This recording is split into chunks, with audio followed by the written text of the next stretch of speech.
नमस्कार, मेरा नाम मानसी कौशल। दोस्तों, देश की सबसे बड़ी अदालत सुप्रीम कोर्ट ने बहुत बड़ा फैसला सुनाया है। एक ऐसा फैसला जिसकी दरकार बहुत पहले ही थी।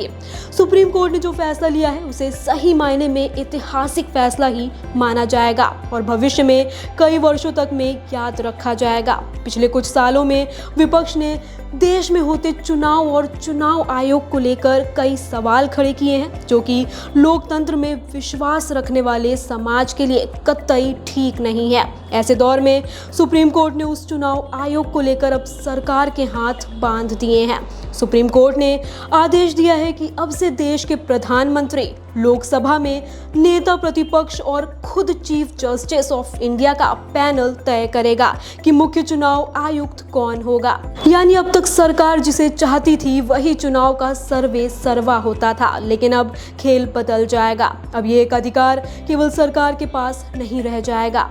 सुप्रीम कोर्ट की 5 सदस्यों की बेंच ने साफ कर दिया कि मुख्य चुनाव आयुक्त और चुनाव आयुक्तों की नियुक्ति अब चीफ जस्टिस ऑफ इंडिया, देश के प्रधानमंत्री और लोकसभा में नेता प्रतिपक्ष करेंगे और फिर इस नाम की सिफारिश स्वीकृति हेतु राष्ट्रपति के समक्ष रखी जाएगी।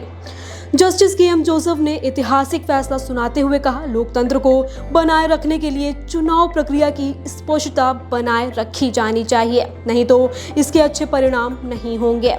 वोट की ताकत सुप्रीम है, इससे मजबूत पार्टियां भी सत्ता खो सकती हैं। इसलिए इलेक्शन कमीशन का स्वतंत्र होना जरूरी है।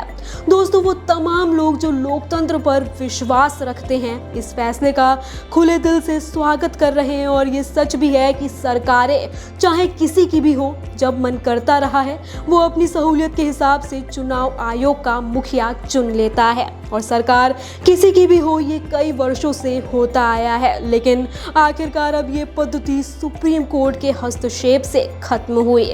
हालांकि ये बहुत पहले ही हो जाना चाहिए था, लेकिन चलिए देर आए पर दुरुस्त आए, क्योंकि हमें ये याद रखना चाहिए कि एक स्वतंत्र चुनाव आयुक्त लोकतंत्र की बुनियाद में खाद का काम करता है। दोस्तों, आपको ये सर्वोच्च न्यायालय का फैसला कैसा लगा? कमेंट बॉक्स में हमें अपनी राय जरूर दें।